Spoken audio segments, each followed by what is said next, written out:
Rogan special on Netflix. Just came out yesterday. Or it just came out today, rather. A good way to start the chat. Welcome to From the Ground Up. Who knows what number it is anymore? I think we're in the 80s now. What do you think? It's been like... Literally haven't even thought about it in weeks. So this is when. Theportcitypythons.com. Port City Pythons, we do have some t-shirts available. We do have some animals available. And then as well as we have some of our GAPS Eco coconut fiber bedding available. Other than that, what else do we have? Amazon links are going to be down below in the description of this podcast. And all you do is click on the links and shop like you normally would. And we get a little kickback from the podcast. Yeah. And this is in the future, but November 10th. Okay, yeah. November 10th, we will be at the Oaks Show in Oaks, Pennsylvania. I guess it's called the Reptile Super Show in Oaks, Pennsylvania. So if you want to come Not say just hi. Be there. We'll also, be we're going to be at, wow, I'm going to be at Tinley. Is that a sore subject? It's a very sore subject. Oh, so I'll be at Tinley. You can catch Melissa at home watching The Bachelor in Paradise. So. No. Oh my gosh, don't lie. I'll be watching all the shows you hate, but I wish I was at Tinley. But yeah. So if you find Joe, oh no, hit him. What? Don't do that. So speaking, and Dan asked if the Oak Show is worth the drive. I'm gonna. No. I mean, I should be biased and say yes because it. we're gonna be there, but no, it's probably not worth. If you live over an hour away, it is not worth your drive. No, it's mostly sketchy animals. Except for us.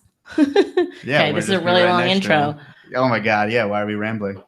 So today we have on Josh Willard of Josh's Frogs. If you guys live under a rock or something, Josh obviously owns Josh's Frogs, and he basically went from breeding fruit flies to, having this giant business. So Josh, first of all, thanks for being here, and kind of give us a little bit of the origin of how you got into amphibians in the reptile world and all the things that you're involved in now. I don't know if I can make it a little bit. It's a pretty long story, but the long and short of it is that I grew up in Jackson, Michigan, tons of swamps and woods that around in that area around our house. And my mom just believed that little boys should be outside playing in the dirt, catching animals. So we would catch garter snakes, frogs, toads, snapping turtles, anything that we could get our hands on. And our mom, the rule always was, you could keep anything for one night, but the next day you had to take it back to the swamp and let it go. So just grew up doing that as a little kid. And then into high school, started keeping some of the more exotic stuff. I kept map turtles. I kept newts. I kept ball pythons and red tails and just, the typical teenage reptile keeper, just a menagerie of all kinds of different reptiles and stuff. So it started with that, went off to college. I had to get rid of everything for that. And then it wasn't until I got out of college and got established that I started keeping animals again. So that's really how my love of reptiles happened. As far as the business goes, it was totally all by accident. Got out of college. I wasn't making very much money. My wife wasn't making very much money. We didn't have money to spend on any hobbies. So I ended up doing some research, found poison dart frogs and wanted to keep a tank of those in our living room, and talked my wife into buying a bunch of the cups that you use for fruit flies and storing those in our apartment bedroom, and to pay for my hobby. So I was able to sell her on the fact that these frogs won't cost us nothing. I can sell these extra cups to cover the cost. And so that's how Josh's Frogs started. So that's wild. So at the time, was there, readily available? Were there people breeding fruit flies at the time? Yeah, there were, like on a scientific type scale. There were a few biological houses that did it. And then there were a few, probably half dozen places online that you could go and buy fruit flies. But there were a couple of problems at that time. The media smelled like raw sewage.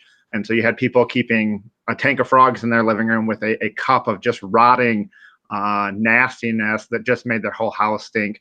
And then there was the issue of just cost that, the fruit flies, because when you start a culture, it doesn't produce flies for a couple of weeks. And so when you're in a pinch, you need flies right away. You need them 2 weeks ago. And so the price of flies is just astronomical. So that's how I kind of started. After the cups, moved into selling, the media and the actual cultures. And through experimentation, I was a science major, set up all these experiments trying to make media not smell like sewage, and was able to land on something that kind of smells like baking bread. And so it was a huge success, and kind of catapulted it from, hey, it's a hobby that pays for itself, to it's a hobby that actually brings in a little bit extra income. So where was kind of the moment where you realized like there's a business here? What was kind of the steps from just fruit flies to moving on to all the things that you do now? Well, when I started with the cups, that quickly took off. It was kind of just happenstance. We were within 45 minutes of the manufacturer of those cups, and so it was just by chance that we happened to live right next to those where they're made, and so I was able to get them in at a cheap price. So it was kind of as an accident. It wasn't something I was planning on doing at all. And then once I started messing around with the fruit fly media, just for my wife's sake, I got to the point where I thought, like, hey man, this is kind of like a cool little side hobby. And so I did that for about 2 years. And then I was getting my master's in counseling at the time, and I had to do an internship. And a week before the internship started, the facility that I was going to go to lost their funding. So with a week to go, they said, hey, we don't have a spot for you. Sorry. And the school was not willing to work with me and try to find another spot. So I had a year with no job, because I resigned from my current position. So I had a year with no job, and I asked my wife, I said, hey, can I just make a run at this? Let's see where this goes. And thankfully she was willing to take a chance on me. And so that was 2007. I decided, hey, I'm going to try to make a go at this. Finished the next year, did my internship while running Josh's Frogs, and finished that. They offered me a job, and I went to my wife again. I said, hey, hon, let's not take the first sure thing. What do you think about taking a flyer on this? See how it goes. We just had a baby earlier that year first, and she said, all right, sure, let's try it. And then the rest is history. We just continued to grow year after year after that. So it was all kind of like accident, I would say. Not something that I had planned a long time to do. It just something that just kind of evolved kind of naturally. That seems like a big ask to be like, hey, I have this seemingly lucrative to most people career, but let me do this whole fruit fly in a cup thing. That seems very far-fetched of an idea. So where do you go from fruit flies? Were you vending shows? Were you selling them online? Where were you selling them? Well, I was selling them online, and at that time there was no Facebook. I'm kind of dating myself, but there was nothing like social media. It was all forums. So I was selling through those, and then I had my website. If you go back on the what is it called, the Wayback Machine, and look at the early sites in 2004, 2005, it's nasty. It's nasty. So sold some that way, and then I started doing some shows.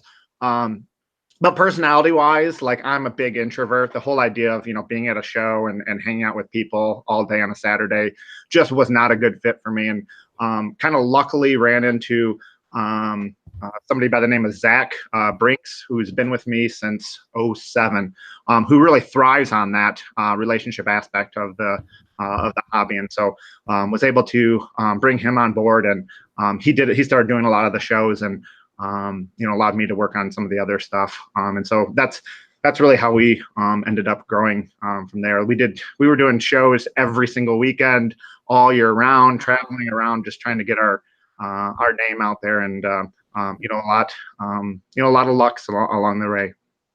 And the whole time, about that same time when you were doing shows every weekend, were you breeding frogs at the same time? Yeah. So about the time I brought in Zach, we were breeding frogs, fruit flies, a few other little insects, and we were just starting to get into the broader, like, reptile supply type stuff. So we were just starting to get our feet wet in that, and brought him in 2007 when he started working for me. We were still working out of the basement of my house, and it wasn't until 2008 that we actually moved the business outside of my house. At that time in 2008, when we moved out, I kicked my wife out of the garage. So she was parking in the driveway, and I was using the garage in our entire basement to run Josh's frogs. And so it was 2 of the largest U-Hauls and 4 trucks and 3 trailers, making 2 trips to get everything out of my garage. So we moved all that. It just crazy, how much stuff we had brought down our basement steps, and then had to take back out. So yeah, that's wild. So at the time, I mean, was bioactive vivariums a thing? Like, how'd you kind of get into the bioactive aspect of it, or is that kind of something you have to do with dart frogs? Exactly. It's kind of interesting where the entire reptile hobby is headed. Back a lot of 80s, a lot of the fish people were into frogs, so there's kind of that basic framework of like, hey, we're trying to create some kind of ecosystem. There's more at play than just dumping food in for the frogs to eat. There's more that has to be at play in this environment. And so a lot of that fish hobby type stuff led to some changes in the way that people were keeping poison dart frogs up and through the 90s. And so the bioactive movement really started with poison dart frogs. And so by the time I jumped on the scene in the year 2004, that was already in full swing. Like that anybody who was trying to keep poison dart frogs not bioactively was just not having success. The animals just were not thriving, or let alone surviving. So it was really, it was the state of the hobby at that time.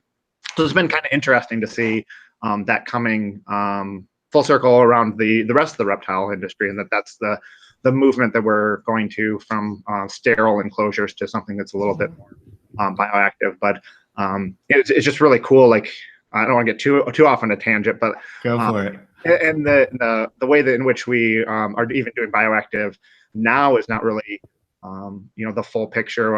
Some of the stuff that we're learning from the plant industry, mainly the cannabis industry, that we're growing stuff in sterile potting soil. There's a lot going on a microscopic level in that soil that it's part of that whole ecosystem. And so there's a lot of cool new stuff coming on the market in the plant industry that's going to end up making its way into the reptile industry, just on a bacterial fungal type level to build that system that's going to utilize that waste from those animals, from dead insects, all that dying plant leaves, anything like that, turn that into its own little ecosystem. So I think poison dart frogs is a little bit ahead of the rest of the reptile industry as far as bioactive, but there's just so much we're learning. The science behind bioactive is just really beginning, and thankfully the cannabis industry is going to fund a lot of that research for us in the reptile industry to figure out what exactly are the things at play that are going to make that ecosystem self-sustaining.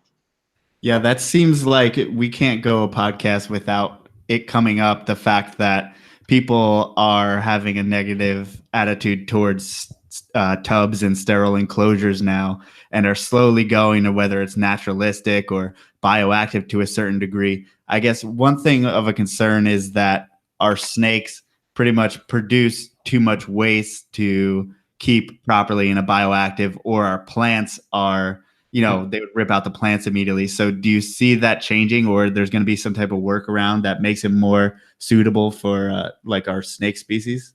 Yeah, I really do. Like, I've kept snakes before. I understand the waste problem with snakes and how you do that in a bioactive enclosure. And I think that in those situations, there will have to be some input from us as keepers, whether that's spot cleaning or whether that's from working with some of the stuff that we're finding now in the industry as far as either insects or at a microscopic level of stuff that's going to utilize that waste. But I do see, like, in the what we like to call the soccer mom houses, where they have one kid with one ball python. I think that we'll see in the future the case where most of those ball pythons are all kept naturalistically, and then we'll see more of the hobby type the collector type people that are going to keep a half dozen to a dozen snakes or more, will utilize the tub system, but will probably end up utilizing some of the aspects of Bioactive as part of their enclosure, whether that's from the use of plants and creating humidity inside the side of those tubs to help with shedding issues. I just think we're going to see a lot more of that natural stuff making its way into our hobby, just because of the benefits to the animal and then ease for the person taking care of the animals. Yeah, I think that we got a clear misunderstanding as far as we have these commercial setups with a lot of animals, people breeding a lot of animals in tubs. But if you have one pet, I don't see why you have to keep them in a tub. I mean, you can do the extra work to keep it in a naturalistic enclosure. And I'm a hypocrite because I do have some snakes in tubs and stuff. So keep that in mind. Yeah, but we don't have one. Yeah, exactly. Right, but it's hard to say that people should do that and then I don't do it myself. And especially with, I don't know if you see this, but especially on YouTube, because your audience is a bit younger. Audience on YouTube, the younger people coming up seem to really dislike the sterile enclosures and stuff like that, and they'll point that stuff out immediately. Yeah, I think that's part of a larger mindset of people that are younger that. I think there's this push back to nature, whether they're responding back to our use of technology or whatnot. But just definitely, we see that a push to a more naturalistic type environment for their animals. And I think when you talk decades past, I mean, it was all artificial plants and stuff like that. That still when we look at normal reptile sales, the amount of fake plants that are sold is just astronomical. And when you think of what actual use are they doing inside of a terrarium, not a lot, but still that drive to have something that is natural inside of our homes, that I think drives people to create something, whether they're going to go to the work of trying to figure out how to do that, or whether they're going to make it look naturalistic. Now, if say a snake keeper was trying to get into Bioactive and say you want to begin with an amphibian species, a frog species, what would be a good start to kind of, get your toes in? There you go. Well, there's a lot of really easy to keep frogs. One of the ones that we recommend that a lot of people start with are Pac-Man frogs, especially if you're coming from the reptile industry, whether that's snakes or lizards or whatnot. There tends to be a lot of crossover with those guys. For instance, they don't tend to eat on a regular basis. They're more of a feast and famine type frog, where they're going to eat when food's plentiful, but then they can go a long time without eating. They tend to be a little bit more sedentary, and so they don't need that large of a cage or as much input from the keeper. So we usually recommend that people get started with those. It's just a little bit easier if you're looking for something that has a lot of crossover to reptiles. And then after that, the species that tend to be common in the pet trade, whether that's red eyes or white tree frogs, usually end up being people's next choices. But we usually find that there are other species that are a little bit more active during the day and create a little bit better experience for the keeper, whether that's milk frogs or climbing toads or something like that, that's just going to be moving around during the day, tend to be better captives than some of the other commonly kept tree frogs. They're just not as active during the day. And now, are these commonly kept because are they commonly imported? Are they commonly bred? Is amphibians, are they as prevalent as far as captive breeding goes to our snakes and lizards?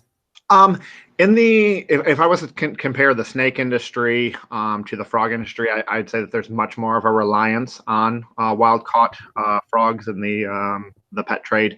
Some of the numbers on red-eyed tree frogs are just staggering. You're talking tens of thousands of red eyes are brought in every single year.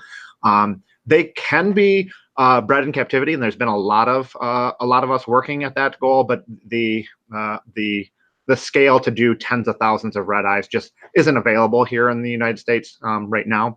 Something that we're working with, as well as other breeders are working in. There just isn't a reason.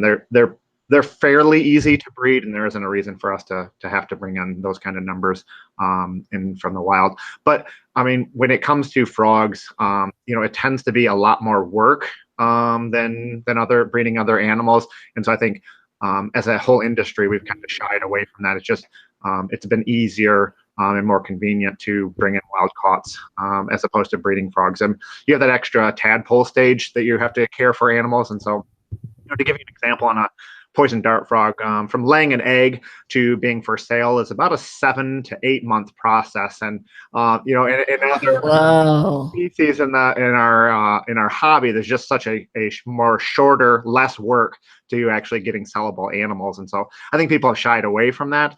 But it's something that, being a group of hobbyists, we've really taken on as a call for us to impact our hobby in that way, and providing animals that are captive bred. And so at Josh's Frogs, we don't sell any wild caught animals. So everything that we're selling has either been bred by us here, or we do have a program where we work with other breeders to help use our platform to offer people captive bred frogs.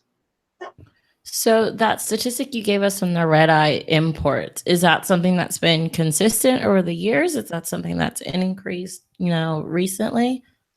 That's been pretty consistent. The only caveat being the importers are tending to pick different areas of South America to bring in frogs, which makes some of us suspect that they might be bringing them in to points where it gets harder and harder to bring in those types of numbers from those areas. So, it's pretty interesting, the different locales of red eyes that we actually have in the hobby, just because they've moved around where they're collecting from. But those numbers can go up and down year after year based on availability, or based on the fact of what country is allowing those to be exported at that time. Now, forgive my ignorance if I have it towards the amphibian stuff, but as far as importing animals in, I know chytrid fungus is a big deal. So how do you know that you're not spreading that, bringing animals in that have it? Is there a test for it? What do you do? What are the precautions? Everything. That is a huge issue for us. From us as a facility standpoint, the catastrophe that it could be to spread something like that in our collection, would instantly put us out of business. And so, any frog that's brought into our facility is put into quarantine, which is away from the rest of our stock of animals. We do a quarantine period, but we also send off samples for checking for chytrid, but also ranavirus as well. And so all the frogs are tested multiple times before they're made into general population. So. And now there's obviously a lot of concerns with those type of the fungus and stuff like that on wild population. So when you're getting imports in, or you're trying to export from Europe and stuff like that, I mean, the wild population, is that an issue as far as just these animals in the wild, let alone in captivity? As far as, are we seeing chytrid? Yeah. Well, in wild, just the decrease in population of amphibians across the board. I mean, does that change the way that importation happens and the importance of captive breeding? As a policy standpoint, it has not yet. But we do see that on the horizon. With they did a salamander ban on importation. It was last year, and there was a lot of talk about that happening to all amphibians starting this year. And so we see that probably most likely in some form happening in the future, where imports will be shut down. But luckily, as part of we have some experience because of what's happened with the salamanders that we can learn from. But what we're really hoping happens is that we can get some common sense testing done, and look at limiting the spread of chytrid using that. We're making sure the stuff that when it comes in is tested is clean, and that the stuff that is not clean, that is actually treated. And so that's our hope that happens. But whether that happens or not, I wouldn't be surprised if we see some kind of import ban, which for us as thinking of a long-term commitment to breeding frogs, it does put us in a point where we need to be managing our genetics in a way that we can do this for decades on, because we're really committed to helping people connect with nature. Like, I mean, the times that I got to spend at the swamp playing with frogs, like, that changed my life, and I want that for my kids and my grandkids. And so we really feel like we can be stewards of that in the way that we do breeding, but also advocate for responsible keeping and responsible importing, exporting, and whatnot. And are there kind of different species and different things that you work with that either like slip through your fingers because they're hard to breed, or that you don't have the gene pool to work with, and inbreeding is a problem? When it comes to choosing what we're going to breed, we have to figure out, one, is it a good captive? There's a lot of frogs that just need so much space because of the ways in which they move around, namely the way that they jump. They just do not make good captives. I'll probably get a little bit of slack for this, but the common leopard frog, like, we should stop keeping those in captivity. They just jump 4 to 6 feet at a time. we'd have to have giant enclosures to keep them from smashing into the sides. They're not good captives that way. And there are certain frogs that are imported from time to time or are worked with in the hobby that just aren't very good captives. They just don't do really well in captivity. And so our first goal is to find species that do really well in captivity. And then the second part is, can we keep them?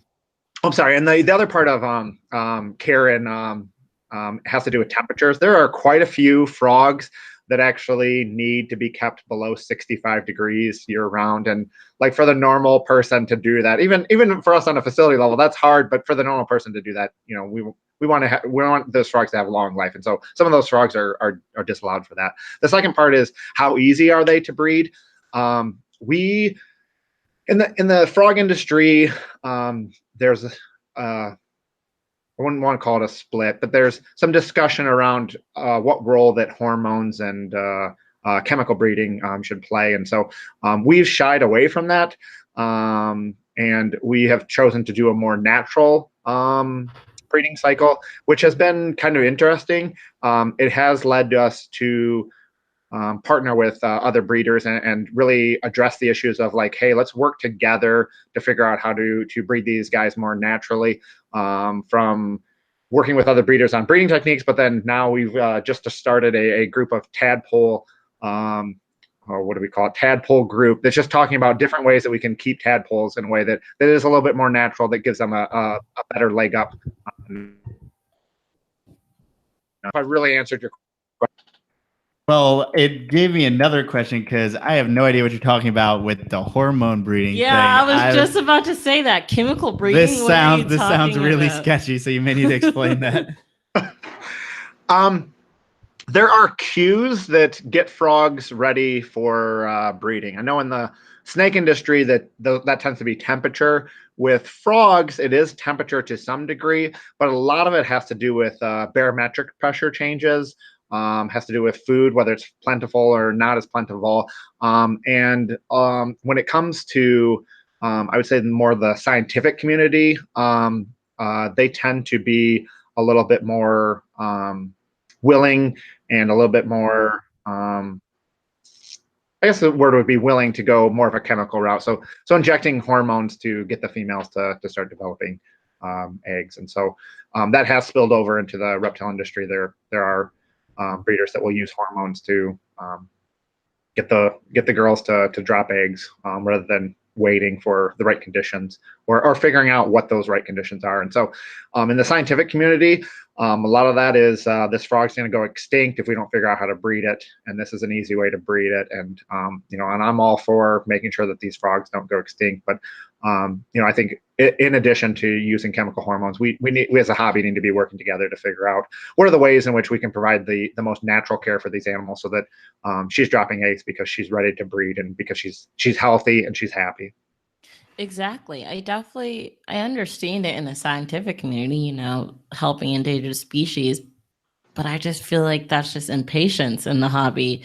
Like, I don't see a place. Yeah, imagine if ball python breeders caught a hold of some type of hormone. I mean, it's already insane. Like, I just think that's impatience. And I think there's a different attitude though with the frogs. It doesn't seem like there's many people there's no like big money kind of frogs. I see the most expensive frogs I see seem to be maybe like a couple $100, and that would be a high level frog. Is that correct? Yeah. The morph industry is not very large in the frog industry. So yeah, the few $100 frogs are just based on rarity. They just don't breed that frequently. So and then most of the frogs tend to be explosive breeders, so they lay a bunch of tadpoles all at once. Poison dart frogs being the exception to that, but most frogs lay a bunch of eggs all at once. So keeps the prices reasonable, and therefore tends to be a great gateway animal into the hobby. For sure. Now I want to talk about more about the conditions of because obviously for reptile breeders, that's kind of like these are little aliens compared to what we're used to breeding. So how do you set up the conditions? So let's start with, the bioactive vivarium, or what you would do for a dart frog. How would you set that up? Yeah. The first thing I'll talk about is the substrates. You want to layer substrates. So what we'll put down on the very bottom is called a false bottom. All it's doing is raising that substrate off of the bottom of the tank. And that's where when you're watering the tank, all that water will go through the substrate into that false bottom area and then be wicked up to the top. The substrate we use something called ABG. It was designed by the Atlanta Botanical Garden. It's a mix of 5 different ingredients that just provides an opportunity for water to be held close to the plant roots, but doesn't hold too much water that just saturates and drowns the roots. So setting that up and then planting live plants in there. The whole point of those live plants is to utilize the waste from the frogs. So dead insects, leaves that fall down from the plants, the waste from the frogs, that all gets utilized as fertilizer for those plants.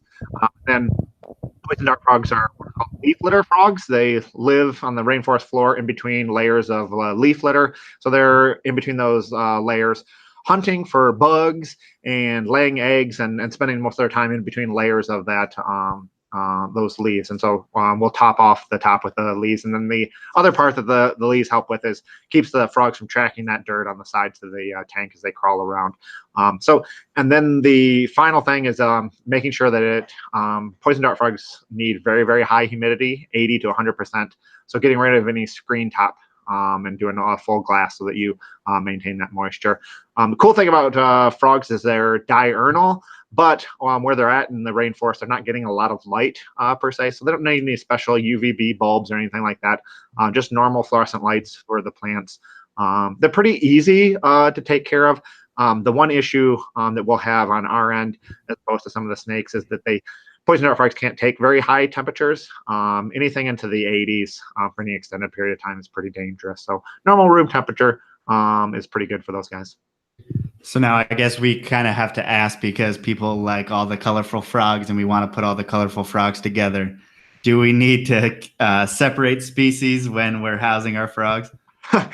I really wish the answer to this question was, yeah, sure, mix them all together. I really wish that was the case, but unfortunately, they tend to be very, very territorial, and they're wanting to take the best feeding spots and the best breeding spots for themselves, and so they're pretty aggressive. It's pretty amazing to watch. There are videos and pictures online, but these frogs will get each other in headlocks and throw each other around the tank. It's pretty amazing. Just their ability to fight. It really should be the Teenage Mutant Ninja poison dart frogs as opposed to turtles. These things are pretty vicious to each other. And if you look at some of the videos online, you'll even see smaller frogs taking it to a larger frog. It's pretty entertaining, but it usually leads to death for whoever the loser is in that situation. So and that's true of not only just mixing, but can also be true when you're keeping multiple sexes together, that the males will fight, the females will fight. There are certain species that tend to do a little bit better in groups. For instance, the Leucomelis, the yellow and black frogs, tend to do a lot better in a group in that they don't fight. But what happens is the females just get obese because they just eat each other's eggs. So as soon as a female lays eggs, another one comes up and eats them all. And so you'll get these girls that, their bellies are just dragging on the ground because all they're eating is their sister's eggs in the tank. Wow. And so that even that kind of aggression can be stressful on frogs, and that you have a female that's constantly laying eggs and the eggs are disappearing, so she's trying to lay more eggs, and that can be stressful. So As a rule of thumb, we recommend just keeping pairs in tanks. And so in our hobby, most people will set up what we call a rack. So maybe a baker's rack and have 9 tanks on that, and keep a bunch of different frogs all in one 4-foot baker's rack that way. And now, how do you sex these things? And can you sex them from like little froglets? You cannot, unfortunately.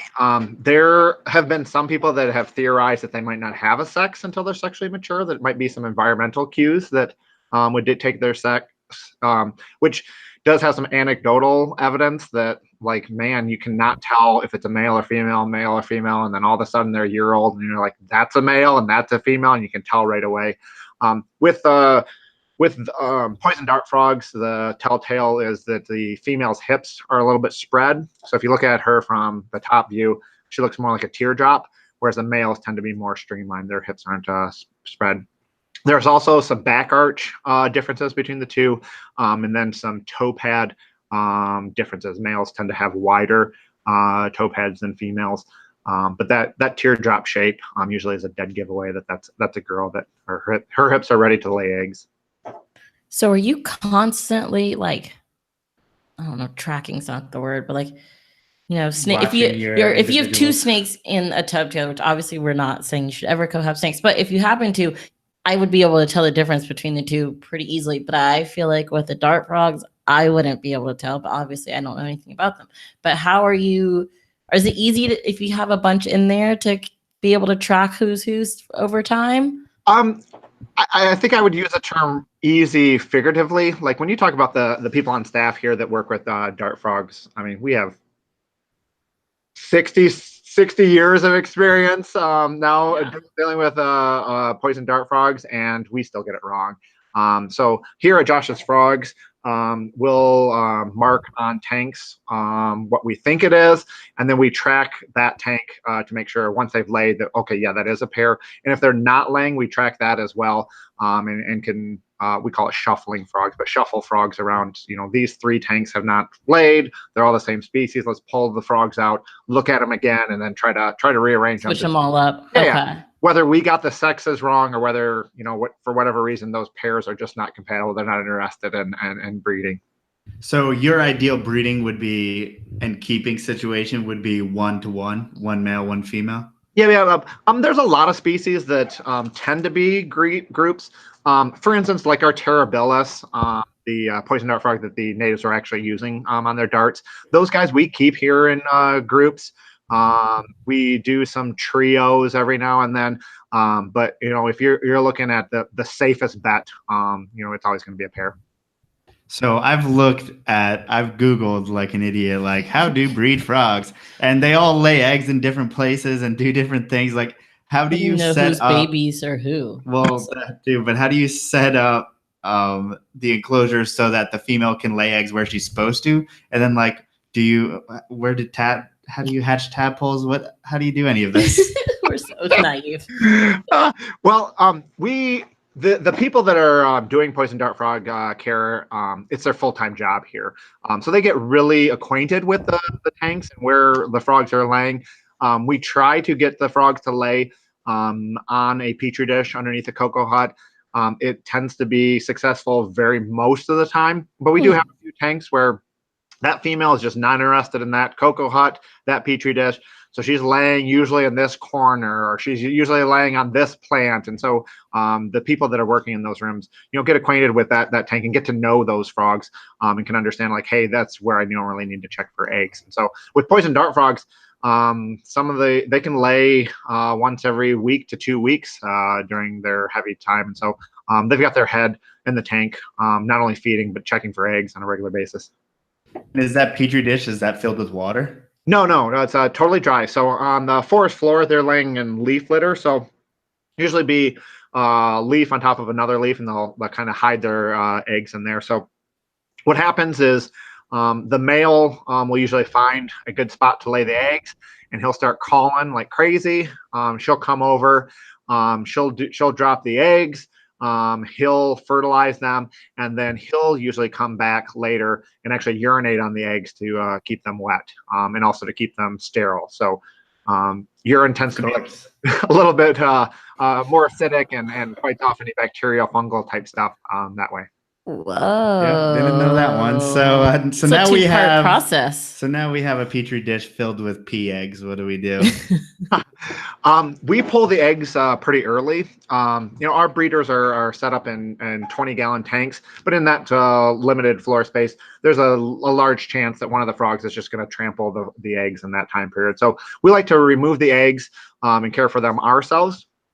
And so we'll move those eggs outside of the tank into our tadpole room, where we'll wet them and keep an eye on them and remove any eggs that go bad. And it'll take them about 2, sometimes 3 weeks to start hatching. And then once those eggs have hatched, we move them from that petri dish into a 32-ounce cup. With poison dart frogs, they're a little bit different than other tadpoles in that they can be cannibalistic. They'll actually eat their brothers and sisters. So each individual tadpole has to be in its individual cup, cared for individually, as opposed to just a mass aquarium that we get to use with a lot of the other breeders. Thankfully, like our yellow-spotted climbing toad, she can lay 1,000 eggs at a time. Thankfully those aren't 1,000 cups. We get to tank raise those. But with poison dart frogs, it's individual cups, and they'll be with the poison dart frogs, they'll be tadpoles about 2.5 to 3 months before they come out of the water. Wow. So what do you feed them when they're tadpoles? With the tadpoles, luckily the poison dart frogs don't need any live food.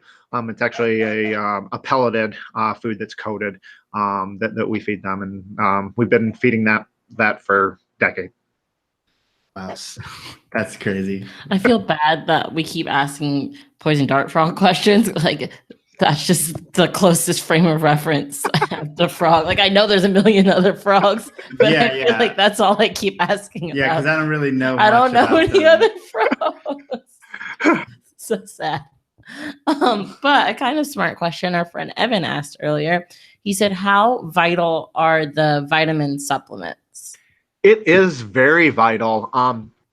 With any type of animal, feeding them a simple diet of one insect over and over and over again just does not give them the variety of food that they're going to need. And we don't think about this a lot, but in the wild, when they're eating these insects, they're actually picking up parts of dirt and parts of other stuff that's falling off of the trees. They're getting much more than that insect when they're eating. And in captivity, those environments tend to be a little bit more sterile than that, so they're even getting limited that way. And so with poison dart frogs are a great example. Without supplementation, you can see issues within months of them, whether it's short tongue syndrome, whether that's issues with bone density and metabolic bone disease. It's within months that you can see those kind of things. And so supplementing, dusting stuff, we've been doing that for decades. It's been successful, but like all things, variety is not only the spice of life, but it's the key to health and long life. And so figuring out ways in which we can offer other feeder insects besides fruit flies to the frogs has been beneficial. So first of all, do the vitamins have some type of shelf life? And then also, what are the other insects that you can supplement with? The powders, we recommend once you open it that you use it up in 6 months. Some of the stuff starts to break down, and we want them to be as fresh as possible. As far as other insects that can be fed to poison dart frogs, there's actually quite a bit. Poison dart frogs are specialized hunters. So in the wild, they're eating ants that are eating poisonous plants. So they have to eat that size food from the time they're a baby till when they're a full adult. So most poison dart frogs won't eat anything larger than 1/8 of an inch. So you can feed them fruit flies, pinhead crickets. There's bean beetles, which are a weevil. There are bugs called springtails. They're a soil arthropod. They live inside the dirt and they're eating mold and fungus. So with poison dart frogs, you usually set up the tank and add springtails to it. So they're living in the dirt already that they'll hunt for. There are rice flower beetles, even some of the mini mealworms, anything that's really, really tiny food sources. Some more obscure stuff, people will do aphids or field sweepings, that kind of stuff to catch little tiny bugs. But anything smaller than 1/8 of an inch they'll eat. Wow. So I wondered always, how do you keep track of if you have enough springtails or isopods in there and how much the frogs are eating? Or do you just go, sorry, I'm totally cutting you off. I'm terrible. Keep going. All frogs are feast and famine feeders. So what that means is that they'll eat and eat and eat until gluttony, because they're always nervous about when the food's going to be less plentiful. With springtails, there are times where frogs decimate that population, or maybe there's not as much mold or fungus in the terrarium, so those springtails are less in numbers. But there tends to be a few stragglers that are always in that tank that are ready to reproduce that way. When it comes to feeding insects, we tell people to stick to an every other day method. So you feed, say it's Monday, you feed your animals. On Tuesday, you look in the tank. You want to see some bugs somewhere inside the tank.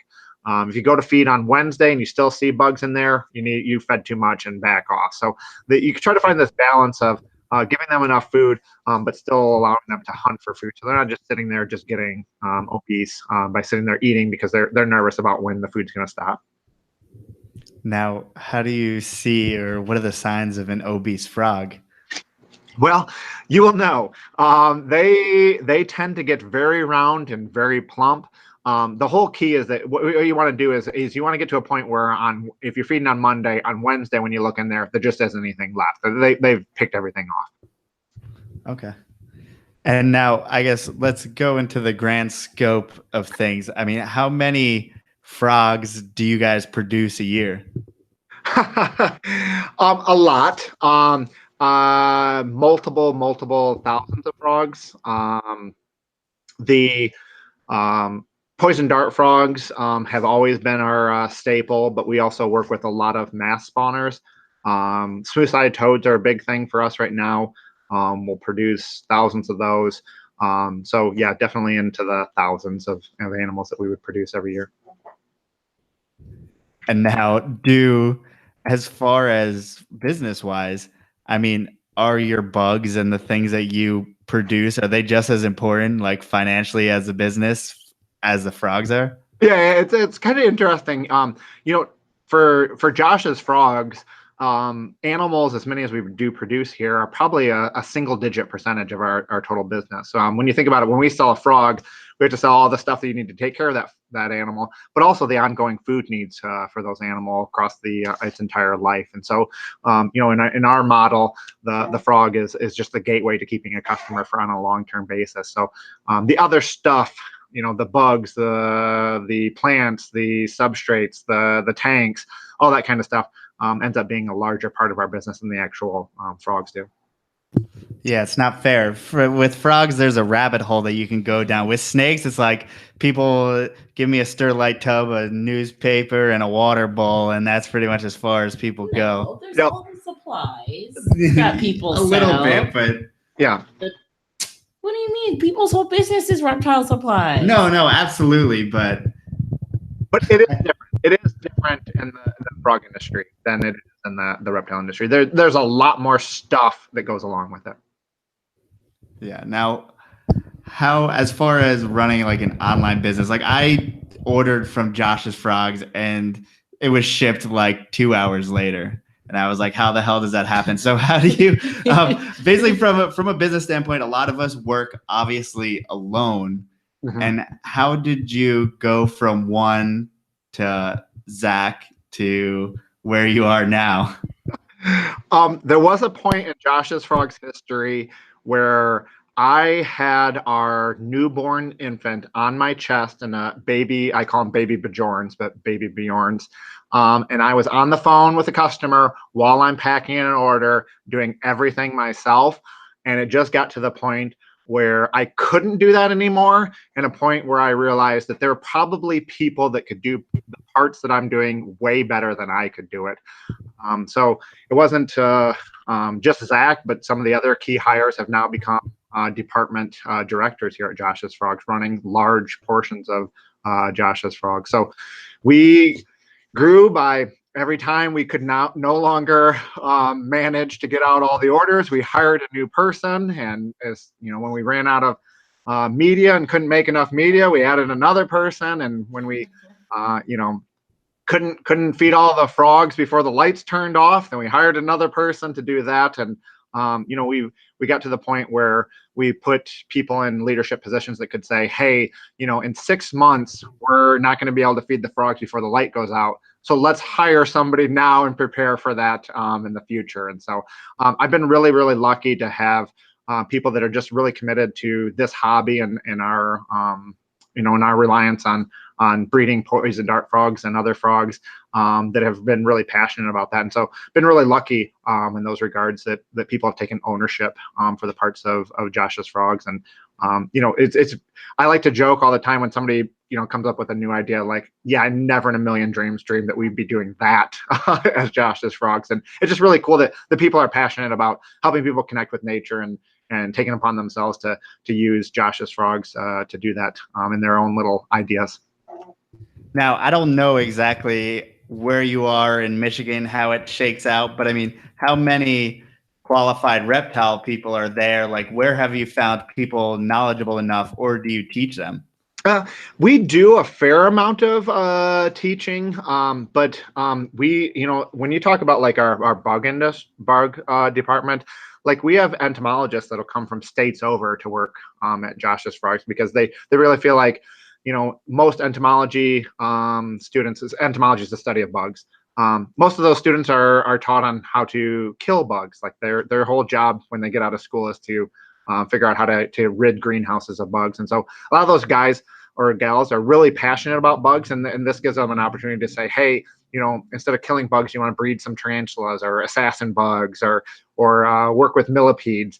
And so we've been able to pull people from states away in that regard. We're in a very large population area. Most people don't realize this, but there's quite a few people in Michigan. We're a pretty large population type state, and we're in an area where we're halfway between Flint and Lansing.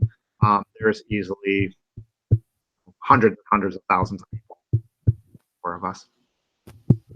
Awesome. So, I mean, all my friends are kind of at the point where they're like struggling to get all their snake work done, but they're also struggling to find like the one person who's dependable to do all the work week in, week out. And I don't know, I feel like it's hard mostly to find help, or it's like the breeder is either too snake focused or too business focused.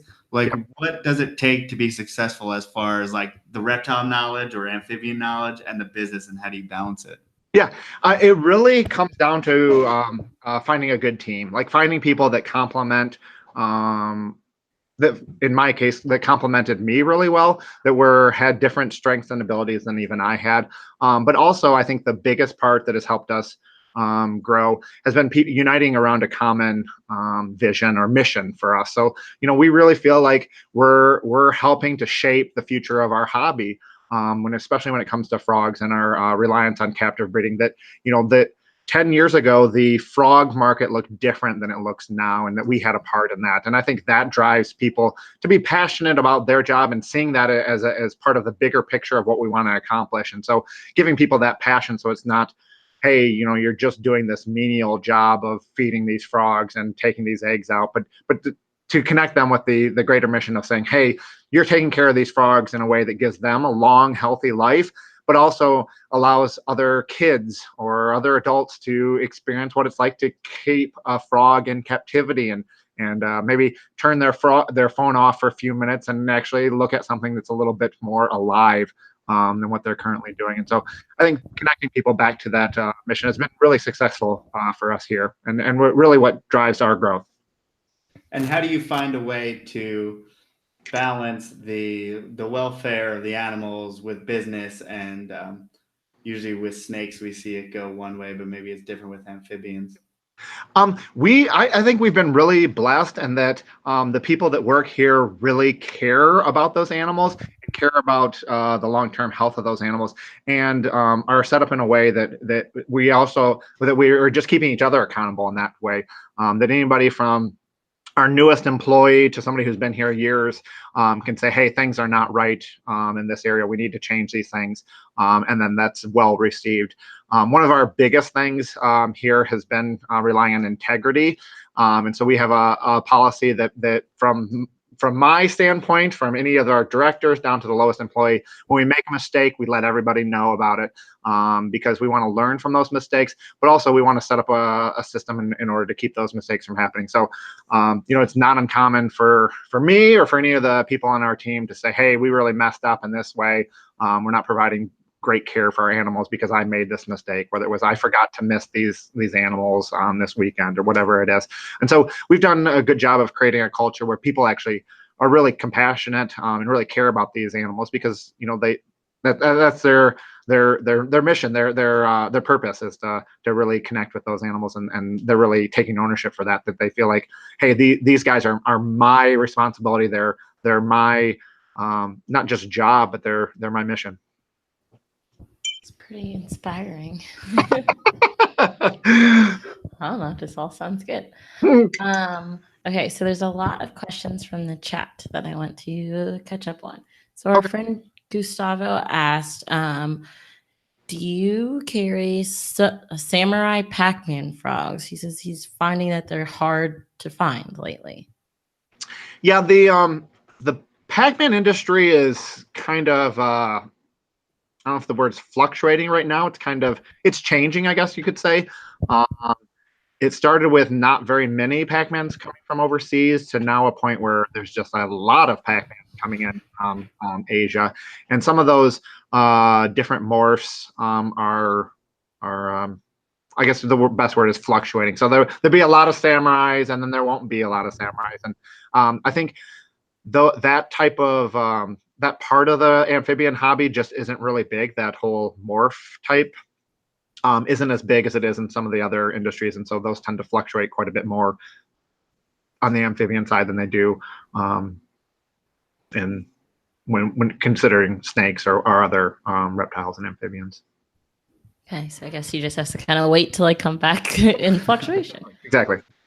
And then our friend Brandon asked about cane toads. He didn't actually ask a specific question. He just said, ask about cane toads. I don't know if we want to talk about those.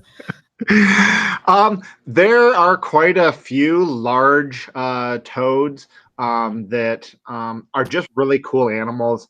So like some of those marine toads, I mean, you're talking dinner plate size toads that people will keep. They tend to fluctuate a little bit as far as popularity. They need very, very large enclosures, but do make really good captives. Some of the large toads, like our smooth-sided toads, when we do school outreaches, the kids just are blown away that a frog can be that large. And so they're really popular. The issue is that most people aren't willing to give, that large of an enclosure. I'm sure you guys see that in the snake industry, that people want certain snakes, but just aren't willing to give that kind of size. And so, or just aren't able to give that kind of size. But that would be where those cane toads would fit into it. The difference in the snake industry is they buy them and they actually just keep them in a smaller enclosure. but that's a different story. I see. Well, you see cane toads and stuff when you're in Florida and they're jumping around. What kind of size enclosure do you need for them? Yeah, any of those large ones, you're going to need 75, 100-gallon type enclosures, horse trough type stuff. They just have a lot of space, and keeping them in a smaller space just really restricts their movement, which can cause all kinds of health issues, from them hitting their head on the sides of the enclosure to just not getting enough exercise or just getting really bored. And now the toxins that they expel from their skin, is that an actual worry to humans? Quite a few frogs will release some kind of toxins. They're mainly meant to be toxins that are ingested. So as long as you're not eating the frogs, then well, there's good ones to lick, right? Aren't there particular ones that people like to lick? Yeah, the Colorado river toads. I believe their state now is that you can't move them across state lines. They're considered a controlled substance. So Colorado river toads. But I mean, this is an aside, but I don't know who these people are that find this stuff out. I'm sure there are frogs you lick and you die, and there are frogs that you lick and you get high. And I don't Who's know testing these? what village idiot you're standing out there to ask him to lick frogs and figure out which ones are okay and which ones aren't okay. Yeah, very sketchy either way. Okay, and so kind of different question. But Ryan is super interested in going bioactive with his super dwarf retic, and he was asking if there's a certain isopods that you should use with specific temperature ranges. Yes, there are certain isopods that will do better at different temperatures. Most of them tend to like it a little bit cooler than what you're going to keep those retics at. And so making sure that you have some layer to that substrate that you're putting in to get a few inches. It's amazing what a couple inches of substrate can change the temperature in a tank. And so really beefing up the depths of that enclosure can allow some space for those isopods to get a little bit lower where it's a little bit cooler. Awesome. So we didn't really get into I had another question. Oh, go for it. Last one.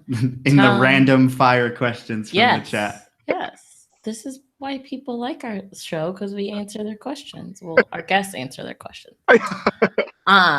Tom said, what are those psychedelic? No, that's what we were just talking about. I'm stupid. Way to go. Okay, go for it. Oh, wait. What is your favorite? Oh, they asked for non-dart frog. I can't talk. Non-dart frog display frog species. There you go. I have 3 young kids. So I have a 5, 7, and 10-year-old. So like as far as display type frogs, like there's a lot of frogs that you can keep in a display that looks pretty awesome. But I'm really partial to frogs that are much more handleable, just because that's what my kids enjoy. So I really like the yellow spotted climbing toads. They tend to be okay with quite a bit of handling, but also Amazon milk frogs. For whatever reason, they're very similar to red-eyed tree frogs. They're just much more docile. So I have video of my 3-year-old, when she was 3 years old, with it in her hand, just running around the house, and the frog just sits in her hand and just enjoys his ride. And so I'm partial to the frogs that you can interact a little bit more like that. But when it comes to setting up a frog enclosure, most of them, when you're talking about big, large displays, can be most of them can fit in something that's really, really nice. And so it doesn't really depend on which frogs that you're using. You can really dial up their enclosure pretty well. And so as far as which ones make the most best display, like I really am partial to the frogs that are a little bit more active, as opposed to the red eyes, which you'll see as just a green blob all day long in the glass that moves a little bit. Tends to be a better display animal that way. Now, part of that display is obviously the plants. So do you guys, once again, delving into something that I'll know, so you're going to have to walk us through it. Do you guys actually get plants from nurseries, or do you grow your own plants and do stemmings or whatever it's called? Yep. We do a little bit of both. So we work with some greenhouses south of us in Michigan. There isn't a lot of tropical plant growers. So we'll work with nurseries from the Carolinas, Tennessee, down to Florida to bring in what are called plugs, baby plants.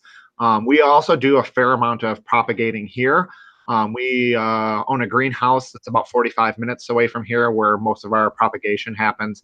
Then those plants are brought here to our facility here where I'm at, and get shipped from here along with the other products that we carry. So we're doing a little bit of propagating. We're also doing some where we bring in plants and then grow them up here. We're finishing construction on our tissue culturing lab, so we'll be able to tissue culture plants. So the short of that is you start creating plants at a microscopic level where you're actually doing it in petri dishes. So we'll be moving that way as well. The plant industry has just really grown, especially for us here at Josh's Frogs, in a way that most nurseries are just not able to help us out. And so we're gonna have to be much more reliant on ourselves, tissue culturing and then propagation as well, to sustain the kind of growth that we're seeing.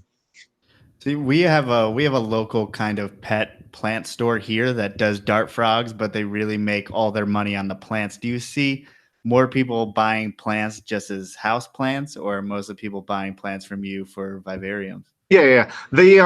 It's really grown. I think it goes back to what I was saying before, like, Josh's Frogs has become so much more than frogs. Right now, we sell a lot of carnivorous plants that have nothing to do with frogs. We sell succulents that definitely don't have anything to do with frogs. A big part of the plants that we sell are for fairy gardens. So we sell quite a few for that. All right, you may have to explain what a fairy garden is. What is that? All right, a fairy garden is you set up maybe a large terracotta pot where you'll put a bunch of plants, and then you get these little figurines like a mushroom or a little fairy or maybe a little mushroom house or some dwarfs, and you put these these I'm gonna call them knickknacks or whatever they are that you put in that, and you kind of set it up. People put them on their porches. It's now even like a birthday idea for little girls. They'll do fairy garden kits. So the girls all come to your house for the birthday party, and they'll all make their own little fairy garden. So they range in size from like a pot that you would do up to people that do these large displays in their backyards with all these little tiny plants. And so the tiny plants are made to look like larger plants. So you'll have like these little tiny trees that, in that landscape look like giant trees with their little fairies and stuff like that. So that sounds like something from the Shopkins CEO. Exactly, along those same lines. Wow, that's a world I didn't know We're existed. out the loop. I guess we don't. And I teach kids. You'd think I know about that, but that is a different world. Wow. Yep. And the more I've seen, like, there's the people who do like the scapes in like tiny little bottles and stuff like that. What? Yeah. Yep. There's I think people just really are drawn to really small things for some reason. But yeah. That is true. There's those videos lately of the tiny cooking that are really popular on YouTube. Have you seen that? Yeah, the little kitchen. You they use make a little foods. Yeah, like people like tiny these days. I don't know. It's so weird. Sorry, totally off topic. But you really have diversified. I mean, that's insane. Yeah, and it's been helpful for us to do that. Like our whole goal is to help people connect with nature, and we realize that keeping frogs is just not for everybody, whether that's space, whether that's time. So we want to have stuff that allows people. Maybe it's some of the pet bugs that we have, assassin bugs or tarantulas. Maybe it's a fairy garden on your desk. Now we're getting into more and more aquatics. So maybe it's a tiny fish tank in your living room. Anything that helps people connect with nature. We look at the people here and the impact that connecting with nature has made in our lives, and we just want to spread that, whatever means needs to be. So where are you going? You mentioned aquatics. You've mentioned a little bit of reptiles. So where are you going in those spaces? Are you going to have fish or breed fish? How deep are you going in there? Yes, we have quite a few people on staff here that are really passionate about that. We've been working for the last few years and developing that. And so part of that's on the supply side. But then aquatic plants, the shrimp, the fish, all that kind of stuff. Yeah, eventually that'll be all under Josh's Frogs too. Yep. Okay, so how big is your facility? Because I'm thinking of all the things you're telling me you do, and I'm at like Walmart size in my head. So right now our greenhouse is 14,000 square feet. And then Josh's Frogs facility that we work out of here is 36,000 square feet. And we're right now, if I gave you guys a tour and we walked through, you'd see like, oh man, you guys need more space now. And so we're in the process of expanding as well too. Wow. And how many employees do you have? We're just over 50. Wow. That's a lot of people. So, how do you, coming from just in your bedroom, like, do you look back and be like, what have I done? No. Like, what the hell is going on? Like, it's so crazy. That's the joke that we always have around here, that like, hey, as I'm in my bedroom, moving the boxes up against the wall so I can get my clothes out of the dresser so I can go to bed, that I had no idea that this is what it would turn into. No idea at all. It was just one small step after one small step that brought to this. It wasn't like some grand plan that I had that, hey, if we just keep these boxes of cups in our bedroom and step around them, that eventually it'll turn into this. Just no idea that it would do that.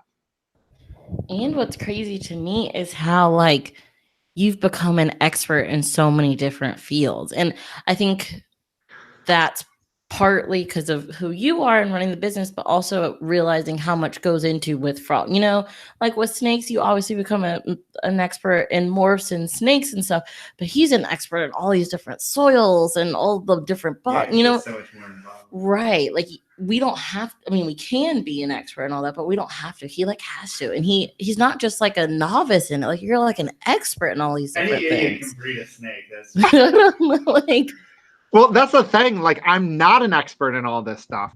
I just have really good people here that are passionate about that kind of stuff that are experts in this. Like, I know nothing about fairy gardens. I could not tell you what plants look great in a fairy garden. told us. On which mushroom should be in your fairy garden. I don't know any of that stuff. Like, it's totally like my daughter, my 7-year-old daughter would do a better job than I would do. And there are people here that are passionate about that and understand, you know, like when we're looking at mushrooms, to just give you an example, like there are hundreds of different mushrooms in different colors.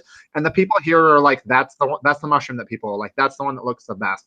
When we talk about animals, bringing in animals and trying to figure out what will sell, it's the people here on staff that are doing the research that are like, hey, you know, based on the research, those frogs are not going to be very well in captivity. Or based on the research, hey, here's how I think we need to breed these. We need to heat them up. We need to get them really warm. They need 90 degree plus in order to breed. So there's people here on staff that do all that. I just see, this is a good example of me not knowing that where we would be. Like I never, if I would have known that Josh's Frogs would become what it is today, it would not be called Josh's Frogs. I don't have my name in it at all. But it's all just by accident. So like when it comes to me being an expert, I'm not the expert here by any stretch of the imagination. Really good people here that know their stuff and are passionate about that. And that's where I think like with the aquatic stuff, like I have kept very few fish tanks, but I've got a lot of guys here that have a lot of experience in aquatics and really feel like they can take some of the stuff that we learned with frogs, some of the stuff we've learned with tadpoles, some of the stuff we've learned with plants, and apply that to that industry. We've really been driven by hobbyists getting involved in that, and I think that sets us apart from some of the other, what I'd say, larger national brands that they're not really run by hobbyists, so they're not connected to the people that are actually keeping those animals. And so where we found success is in knowing what hobbyists want, because we're hobbyists. I have tanks at home. I know what products we need to develop because I'm sitting at home and I'm frustrated with the products that I'm using at that moment. And so I think that's where we found our success, and that people are passionate about it because they're involved in it. And I think it's great that one, your employees are hobbyists, but also the amount of times you've talked about how much you work with other breeders, you know, like, and that's what keeps you connected to the people's work, you know, looking outside of your company and seeing what you can learn from people, you know, who just do bringing this. experts in. Or well. or like you said, entomologists. Surrounding yourself with, you know, smart people. Yeah. Yeah, I don't know what it's like in the snake industry, but in the broader reptile industry and even in the amphibian hobby, I would say that there is the minority that would see other breeders as competition. Like when I see the reptile industry as a whole, I think USARK threw around that 3% of the US population keeps exotic animals. Like Josh's Frogs and the people that I work with are like, hey, what are the things that we can do to make that 6%? Like, because when it's 6%, we don't need to worry about competition anymore. We can all live on an island somewhere.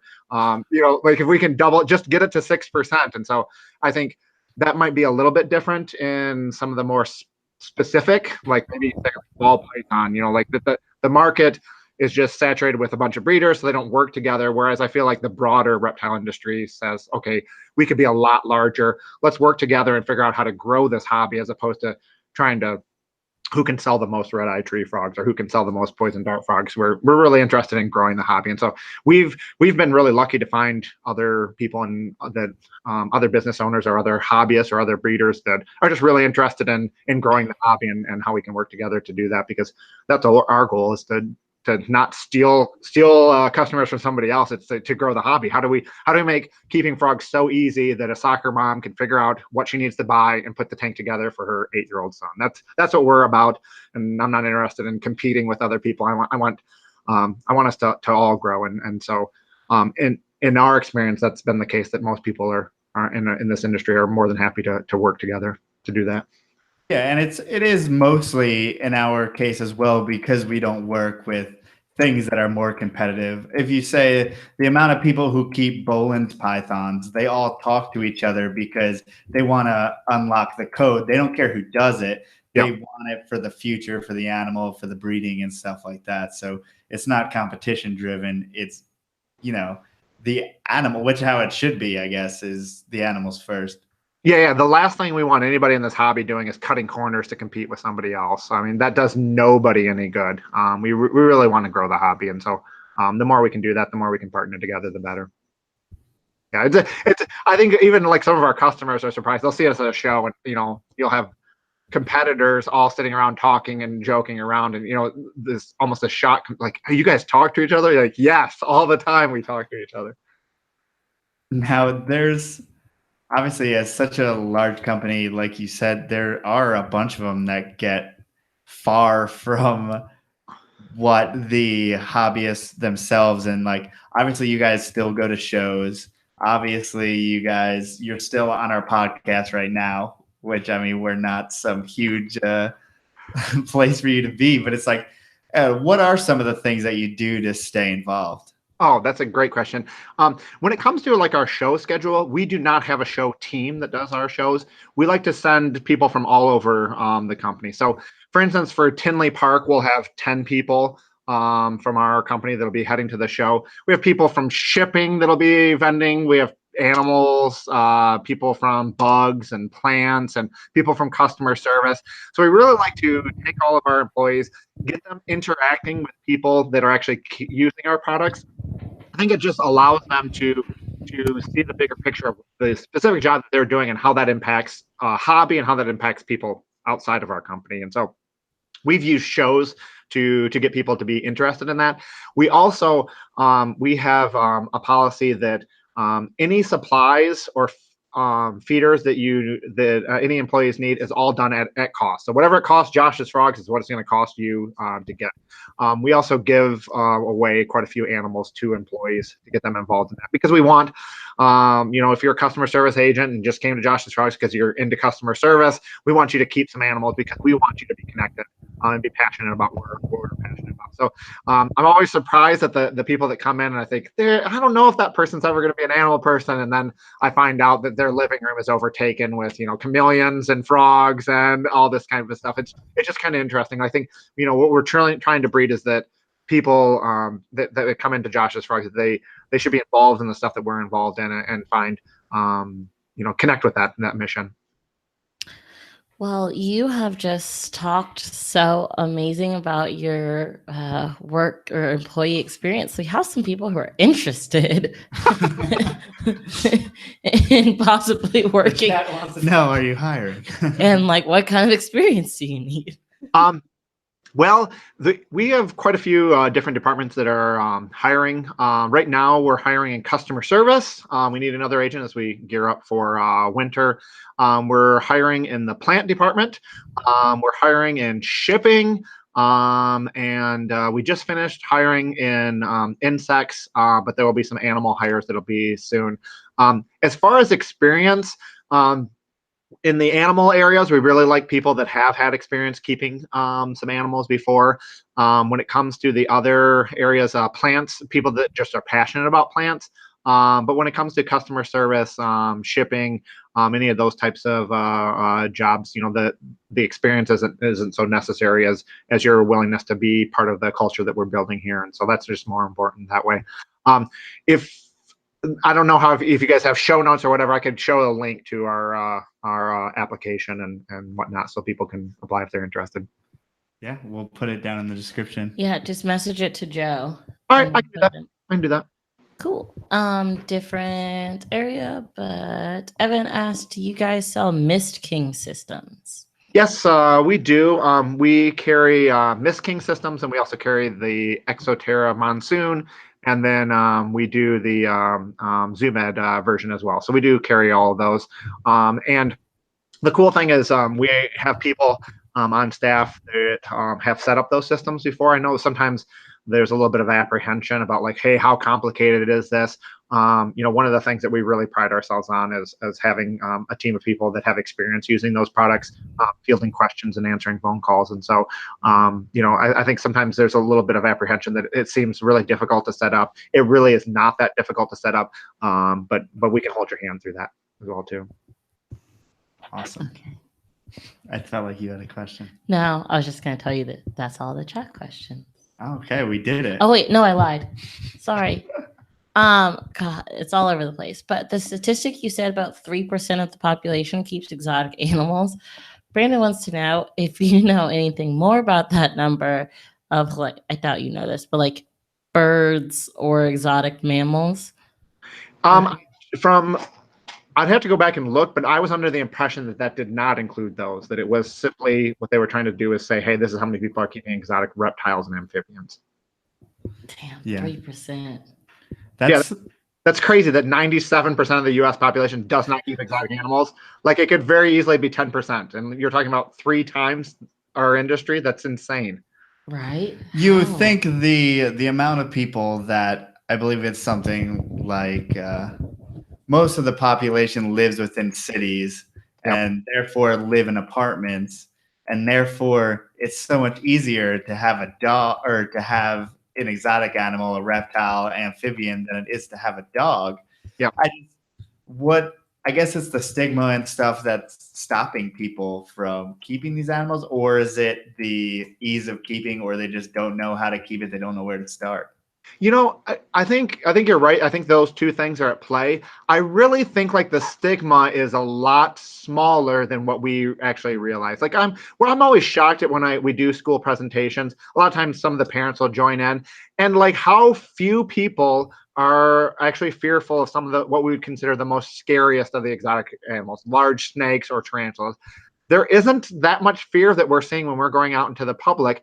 I think the second part of that is much more the case that the people feel a little bit apprehensive, like, how do I take care of a snake? I don't know what to do. Like, and we just need to do a better job as an industry of making it simple for people and making it easy for people. And is that kind of what you aim to do with the diversity and things that you offer through Josh's Frogs? Yeah, we it was a conscious decision early on in our company, where we were small enough where, and there's been a few times in our history where it's been the case of like, hey, we're small and fragile. I don't know what our future looks like, and we need to define what that future looks like. And we were making the decision on whether we were going to invest in education for our customer base, because we sent out an email to a couple of large national pet store type chains, asking simple questions to just figure out where they were on customer service. And I'll never forget, we sent out an email to a bunch of them saying, hey, I have a leopard gecko that I just bought. What size crickets should I get for my leopard gecko? And none of them could answer the question. Like, the people answering their email tickets did not know enough about leopard geckos to even say what size crickets you should.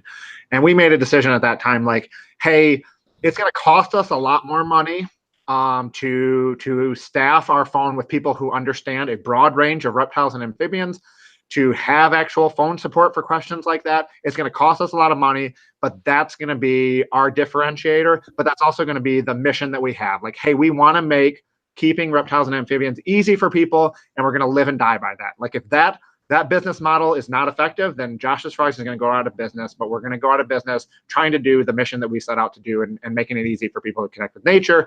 And luckily, for whatever reason, that was a good business decision, because it has allowed us to grow the way that most of those places are not growing. And so by chance, it actually worked out. But something that we live and die by. We want people to be equipped in order to take care of those animals. And I think selfishly, it's in our best interest. The longer those animals live, the better it is for us. And it's nice that our business needs and the customer's experience line up. That the more successful they are, the more successful we'll be.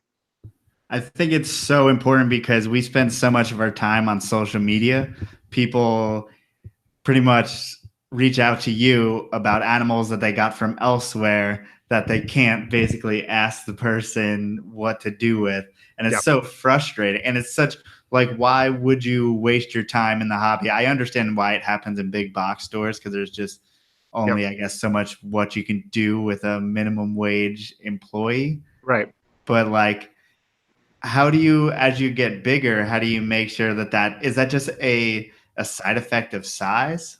Yeah, we have had many a meeting about this. Whether is it in our best interest to be the answer people for all types of reptile and amphibian questions, and we've really landed on the fact that like if our mission is really about increasing our industry, it's about doing what's right by our industry, it's about increasing the success that people have, that I think even though it doesn't make business sense to answer a question about an animal that somebody else bought somewhere, it is still fulfilling the mission that we set out to do. And so again, it comes back, we're going to live and die by that. Like if it's a horrible business decision, then we'll go out of business, but we'll be doing it in a way that lines up with our mission of increasing this hobby. And so we found that it's been very successful, and that we find out that once people feel confident enough that, hey, the person I talked to at Josh's Frogs understood what my leopard gecko needed. Now I can ask them about these other questions and figure out some other ways in order to take better care of that animal, or move, add to their hobby and get another animal. We've seen some success that way, but we've definitely been to the point where we've talked like, is that the best use of our resources to be answering questions? And we're just really committed to our hobby and in doing that. So we can just refer people to him. That's right. I mean, basically, when someone starts asking us a million questions we don't want to answer, we just pass them on 1-800 Josh's Frogs. But I think a lot of focus is spent on, especially with being successful in the hobby. A lot of people say, how do you get rich in reptiles? Or I guess it probably applies to amphibians. It's to start with $2 million so that you can make $1 million. You know what I mean? Like, yeah. So, I mean, obviously you're not someone who started off with a lot of money. Mm-hmm. So how can just a normal person go and in today's environment be the Josh's Frogs of 2030? Right. I did not take a penny out of Josh's Frogs for 5 years. So I worked pro bono for 5 years. Every time I sold a fruit fly culture, I bought more fruit fly culturing material. And every time I sold a light bulb, I bought 2 more light bulbs to put on our shelf. So it's really about being in a place in your life that you can do that in. I was lucky enough that I was working another job. My wife was working as well, and so turned this hobby into just a way to pay for itself. So that's the easiest way to do it. The other way to do it is to do something different than anybody else is doing it, in a way that pushes people to connect with nature using whatever easy method that you've created. Is to stumble upon something like that would be the only way you're going to do it. It's I think there's no difference between the reptile industry and any other industry. There's going to be a lot of people trying and failing for various reasons. Being an entrepreneur is about working hard, but it's also a lot about luck. And now, how do you feel that you got lucky? Because it seems like you were into the dart frogs, which the bioactive vivarium thing really took off in this time. But also you knew that you were going to have to be an online retailer, all this stuff. I mean, it seems like there was more than luck involved. Or what'd you get lucky on? I guess if you're asking me to split, like, how much of it do I think was luck and how much of it do I think was something unique to me, I'd probably say something like 90% luck, 10% fate. Well, I don't believe that. I really do. I mean, I think like every business, I think a lot of people will say, that it looks like an overnight success, but it's been 14 years. In those 14 years, there were plenty of times where I thought, well, this is the end. This is where it all ends. This is where it all comes crashing down. For whatever reason, whether it was the team, digging their heels in and figuring stuff out, whether it was a little bit of luck, or whether situations outside of us changed, that we were able to continue to do what we're doing. And so Yeah, it really does come down to a lot of luck. But I guess I'll just go back to I think the thing that has really brought us the most success was unifying under the same mission and being willing to live and die by that mission. And I think that's motivated people to work harder than they would ever work for anybody else, to put up with more than they would probably ever put up with anywhere else, because they believe in that mission and want to see that they feel like they're making a difference in our hobby, and they want to continue to make that difference in our hobby. Has really what made us successful. Now, do you have a particular time? Because I mean, just for us, we've had times, and probably the last 2 years, we've probably had a lot of times where we're like, all right, yeah, is this really gonna work? Are we really gonna keep on doing what we're doing? Is there any particular time that happened to you and you came up on that wall? Yeah, there's tons of those. I can remember being to the point where, like, hey, if we don't have a good weekend, I'm not going to make payroll on Monday. Like it just has to. We just have to have a good weekend this weekend. We moved out of my house into a facility here in Owasso. That was a huge, like, hey, some stuff has to really go well, or we're going under.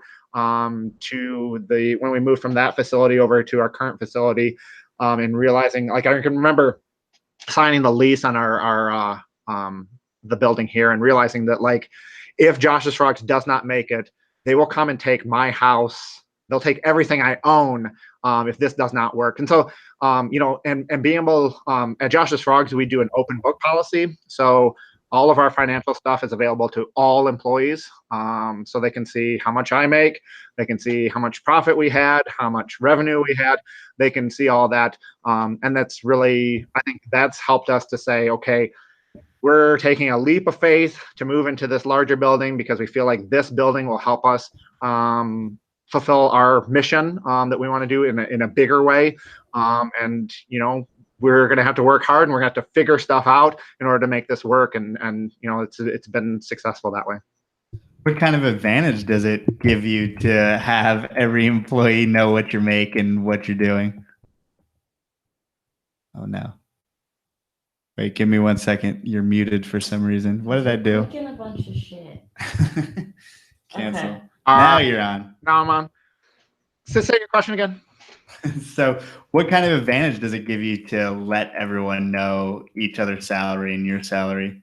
I think that it really pushes the point that, like, that we're all committed to this mission.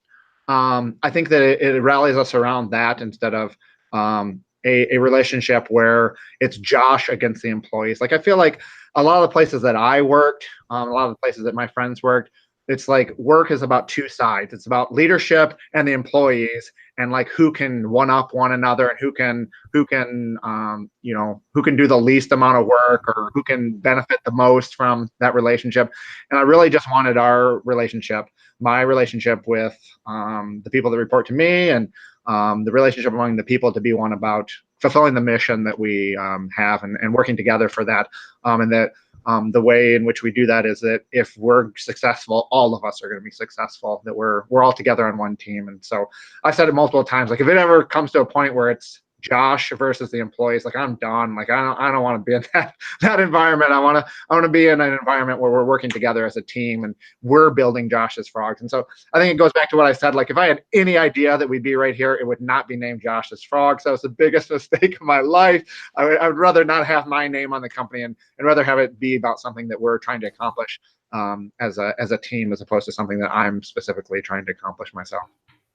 Well, if it helps, we're Theportcitypythons, and we don't have any pythons, and we get asked for pythons constantly. I breed corn snakes. So we're not exactly the best name choosers either.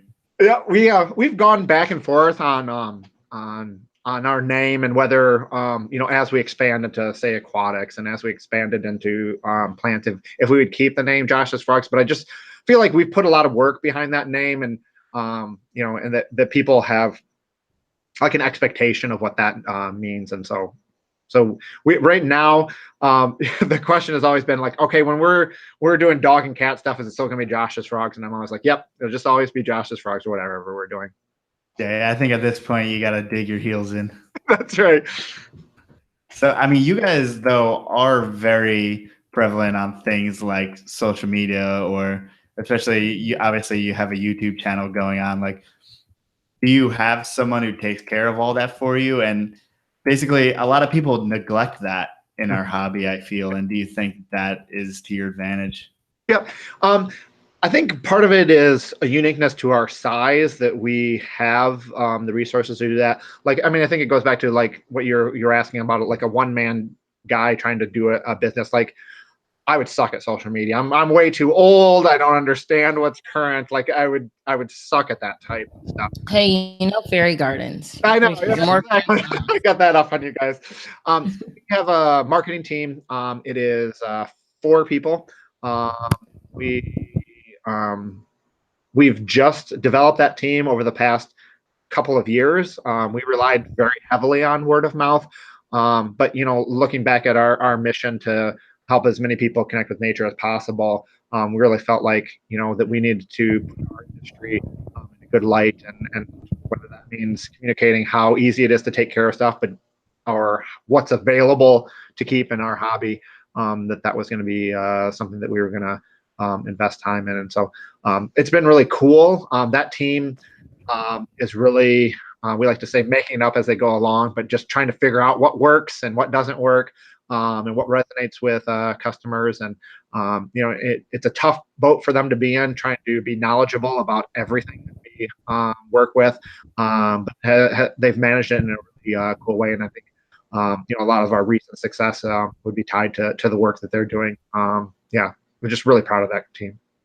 So I feel like at least when we do social media, it ends up being we do so much customer service through social media. So like that line for us, I mean, is just so blurred. It's not even, I'm answering things all night and day. So do you have something that forwards it to your customer service, or does your social media team field that stuff?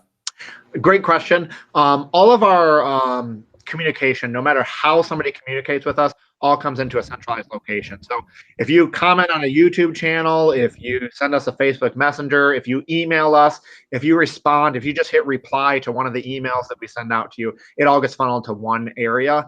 And then that team fields those questions and then directs those questions to other people here on staff based on what they're asking. So it goes back to like if you ever get an email from a company, they'll always have a do not reply type email. Like, I feel like we made a decision, like every email that we send out, you can just reply to us and ask us a question. Like, we just want to make it super easy so all that stuff comes into one system that then we funnel it to whoever is the best person to answer those questions.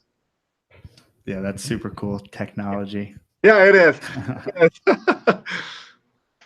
So what's something that maybe you guys do as far as the business side that you think that people, reptile breeders or people in the hobby in general, can take precedence of, and kind of, because we have too much illegitimacy, I want to say, in our hobby. Like, what's something, little steps that someone could take to be more legitimate and kind of build more of a business rather than a hobby? In our side, like, I think there's this in our hobby, and I think probably true in a lot of businesses, there's this fear of like, hey, what are all the things that I should be doing that I'm not doing from like a legal standpoint, and trying to figure out like how do you navigate all that stuff. We've been pretty open. A good example would be like shipping bugs and the USDA permits that are required for that. Like, there's a lot of illegal bugs shipping around the country right now, and so we're working with some other vendors to help them make the connections that they need to make in order to get those permits in line. And I think there's this like almost stigma where people that start up or new are a little bit scared about asking some of those questions, like what are the permits that I need, or what's the sales tax license, do I need that if I do a show. I think we as a hobby just need to do a better job of educating people on what's required and showing them how easy it is to accomplish some of those stuff. And so that's something that we've talked about doing. We've really expanded wholesale quite a bit, and made some good connections with some local pet stores and helping them to figure out those kind of things that seem like out there, and try to figure out what exactly you have to do. And it seems so foreign, and helping people do that. So I think there's that side of it, but then there's also the business aspect of it, that like running a reptile business is the same as running any other business. 99% of the people cannot do it. It's a very unique person that can do that. And I think like in most industries, like you would have like, say we were all selling insurance, like we would all get together and talk about what are the best ways to sell insurance. And there isn't as much of that happening in the reptile industry as needs to happen. And so I think we just need to grow as a hobby in that way, help each other out. 2 questions. One, do you still keep any animals personally at home? Yep. Yes, I have an English bulldog. He comes to work, or she comes to work with me, and then goes home with me. As far as exotic animals, I have a blue-tongued skink, a couple of crested geckos, White's tree frogs. I have a bunch of dubia roaches, and I have a bunch of leopard geckos. I have a rack of leopard geckos. So all stuff that, and I have a couple of tortoises. I have a sulcata and a redfoot. So all stuff that my kids enjoy and that I enjoy, and stuff that we can interact with. So I do not have any poison dart frogs at home anymore. It's been about 4 years since I've got poison dart frogs at home. I figured the wife would make you get rid of the dubias the first time you got a building. Well, with the dubia roaches, I told her they were beetles, not roaches, until she warmed up to that, and then I was like, okay, these are actually roaches, they're not beetles. So don't ever try that with me. The nice thing about dubias is there is, unless you're living in Florida, there literally is no infestation risk. They need super high humidity, a lot of food, and especially for me being in Michigan, all my herps are kept in the basement, and that basement floor is just too cold. So any that get out, just literally stop moving on the basement. It's just too cold for them on the floor. So I like that. there are other bugs that would take up more residence in your house, but dubia roaches aren't one of them. For sure. And you mentioned it a little bit, but do the kids, do they have the bug, or do all of them have it, or just a couple, or one, or? That's a great question. My oldest, I'm not a good salesman at all. Like that's not my. You sold me on some stuff. I mean, but my oldest son is like the like taking wrestling guys to school and selling them to his buddies and stuff like that. Like he's the perfect salesman, but is not interested in animals very much at all. My daughter is like the animal whisperer. She loves animals. And the same with my youngest. He's very much interested in animals. So I definitely see the younger two getting involved in our industry. Whether my oldest does, probably not. It's not his thing. He'd much rather mess with wrestling guys and YouTube videos. So I guess there's that. Like eventually, I'm sure he'll be getting the bug for working with us on some of our YouTube videos. That's his thing. Is that something that you want to happen? Do you want it to be a business that you're able to pass down to your kids? I'm not tied to that. Like I would love the opportunity to work alongside my kids. I think that would be really cool. But the idea of like handing the business down to my kids, no, is not something that probably will happen. But I'm sure it's nice to have, they always have a summer job, I guess. Yeah. They start work at 7 years old. So they work in the making department. So they do bagging leaves, that kind of stuff. So yeah, they get to get dirty and get working at Josh's Frogs. So no special treatment. They get the dirtiest of dirtiest jobs is what they get. That's awesome. I'm not sure if you stated this earlier, and it was a question in the chat and one I had in my brain. Do you do any like educational outreach things with schools or anything like that? Yeah, a lot of our staff are really excited and passionate about that kind of stuff, and we feel like the more opportunities we can get to expose young children to exotic animals is in our best interest as a hobby. So we do a fair amount of those for school groups, Boy Scouts groups, those kind of things. For my kids, I'll at the end of the year, the whole thing is, if you have the Willard kids, then their dad comes in the last day of school and does a whole presentation. So I'll bring a bunch of people here from our facility. We'll bring a bunch of animals in and do some stuff in the library with the kids. We do that. And then we also do some educational larger events to the reptile experience there in Chicago, whatnot. And then working with schools, we do.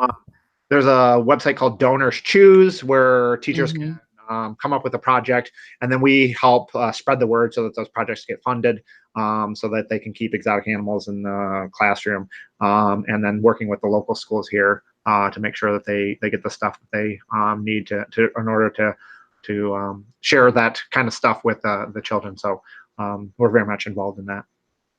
That's cool. I never heard of companies doing that for teachers, and that's awesome. Yep. Why aren't we doing that with your school? That's right. They need some snakes. Montessori doesn't believe in snakes. No, opposite, quite the opposite. That's not what I was gonna say. Yeah. One, it's gonna sound terrible. We don't need the donors choose. But two, my kids are too crazy for a snake to be in the class. They'd put it in their mouth and stuff. We have 2-year-olds, and we're not ready. We're not ready for a class pet quite at the moment. A dart frog would be great. That would go down easy. There you go. Yeah, my wife's a great teacher, so she keeps poison dart frogs every few years, and then she alternates that with a tortoise or whatever else that she wants to keep. So she's done turtles as well, but she does a lot of poison dart frogs. Now, was that always meant to be, as far as like you kept your professional life separate? Because obviously the obvious thing would be like, she'd be like, yeah, I'm going to quit my job and work with you. Has that been something that you guys have avoided, or is it something you talked about? She is very passionate about teaching like that. Like she sees it more as like her calling as opposed to a job. So she's always been very, very involved in that. It's funny. I always joke with her that, you know, during the summer she should come in and work here. And she says even when the kids are old enough, she has no interest in coming and hanging out with me during the day. So wow. That's crazy. I don't know. I've always assumed that I'm going to eventually, once our business gets bigger, I'll eventually stop teaching. I don't know how I'd be able to stay out of it, but that may just be a personal thing. She also doesn't like to, she likes to do her own thing. Yep. Like the entrepreneurial thing. Yep. Yeah. Yep. Very much so. Yeah, it's definitely a personality thing. Like you have to have the right personality in order to do that. And I really feel like it's a calling thing. Like if you have the opportunity to do a vocation where you feel like you're called to do it, like there's nothing better in life than that. And you know, my wife's at a point right now where she feels like, man, I was meant to be here in this classroom, and so she's not willing to give that up for anything. Really, I'm like, hey, girl, we're going to need some health insurance. Yeah, he wants me to keep my job for health insurance. That's always a nice thing. Those teachers have nice benefits. It was hard with the whole snake thing. I mean, It's not the best. But, so yeah. No 401k. No, nothing like that. That's not happening. So I guess now that we're kind of winding down, we're getting low on time. What do you see as the future of your business, of the hobby, and in 10 years, of course? And what? In 10 years. Oh, 10 years. You're giving them an actual time. Yeah. It's hard for me to imagine what that's going to be like. I think it'll involve a lot more people and a lot more departments or avenues. Like I really feel like fish is going to be an opportunity for us. I feel like there are other areas that are going to be huge for us. The plant department here is really growing. They're chomping at the bit to do some other stuff, even outside the reptile amphibian industry. So I think there's more of that. I just feel like we're going to spread out in a way that allows us to say that, like, hey, if you are any person in any life situation, we have some way for you to connect with nature, whether that's, you know, something that you can keep on a desk to something you can keep in your backyard. That's what we're going to be all about, and trying to figure out, you know, how can we run the gamut of everything that anybody could actually use in order to connect with nature, and fulfilling those for our customers. I think it's going to be what the future brings. And because that's what I think the future is going to be like, it's hard for me to predict what that actually looks like, because I think of all the ideas that are here now that I did not dream up 14 years ago. And it's hard for me to imagine what 10 years will be like from now. We do know part of our plan is to open up distribution on the west side of the country. Right now in Michigan, you know, California is pretty far, and so we're realizing that, hey, we need to spread out that way in order to keep down on shipping costs. But beyond that, I don't know what the future holds. We're pretty excited about heading out west and expanding in some of the animals that we breed, and that's in the next 3 years. But beyond that, it's hard for me to imagine. Awesome. Well, there's one question that I forgot. I know that you have some type of you're always kind of coming up with new, whether it's soils or things in the works. What do you expect to have available in the near future from Josh's Frogs? New stuff that kind of you guys are developing right now? We've really been onto the bioactive type stuff that's coming out now. So we released bio bedding this last year for crested geckos or other tropical lizards. We're working on desert type bioactive stuff. But then also working on the bugs that are going to be involved in that type of bioactive system. And then, like I alluded to at the beginning, even looking at the microscopic level, what are the things that we need to add to that sterile soil in order to make it a more natural environment, so that that life cycle can happen right there inside the tank. And so those are the things that are really on the docket now. Doing a lot of testing. We do. Reptiles has been an area in which we've grown in the last couple of years, and so we have the animals now here on site that we can actually test that kind of stuff with and do some long-term testing with. And so working with the USDA to get the proper permits to work with some of these other bugs that we think will do really well in some of these more arid type enclosures where it's a little bit drier, to turn those into bioactive environments. So that's on the more near term. So you alluded at it, but is it illegal to ship springtails and isopods through states or across state lines? Every bug is totally different. You not only have to apply for federal permits, but you have to do it on a state-by-state basis. So it's quite a bit of copy and pasting, but it's something that's very doable. And the USDA is working on simplifying that system, but right now it's a little outdated. And do you have to get permitted every shipment, or it's one thing that you have and you can ship? You have that expires every 3 years. Okay. So I send a list of bugs to the state of New York, say I want to ship all these, and New York, the New York USDA says, oh, these 10 are okay, but these 3 are not. They send it back to us, and we say, hey, you should really look again at those 3 species. We think that they'll not infest New York.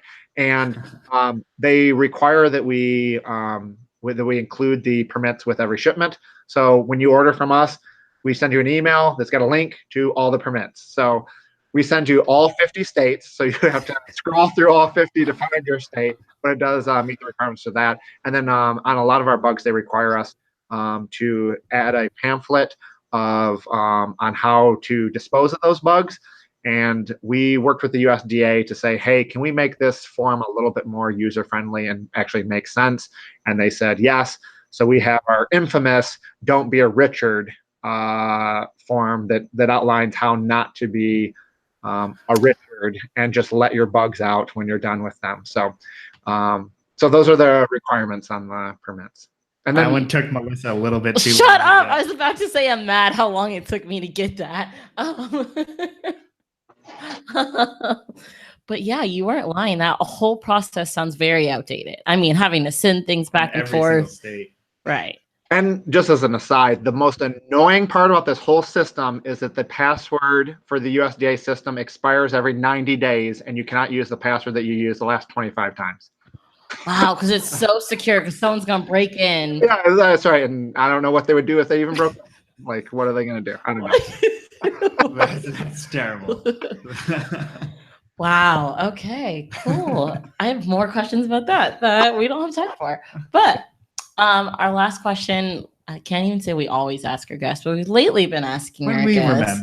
When we remember, is totally different and has nothing to do with reptiles, or amphibians. But what is the strangest food you've ever eaten? I've had goat head soup in Jamaica. Okay, that's pretty up there. Did you like it? Like if you would have told me it was beef, I wouldn't have known the difference. Okay. I feel like that's true with a lot of things. Like it just tastes like chicken or tastes like Exactly. Yeah. Okay, great. So, I mean, if someone's listening to this, they know the answer to this question, but if someone wants to reach out to you, how can they get in contact with you? Email is my favorite mode of communication, and it's just josh@joshsfrogs.com. Cool. And Awesome. obviously your website and Instagram, Facebook. Exactly. Yeah. Josh's Frogs everything. We're on Instagram, Pinterest, YouTube, Facebook, all of those. All of them.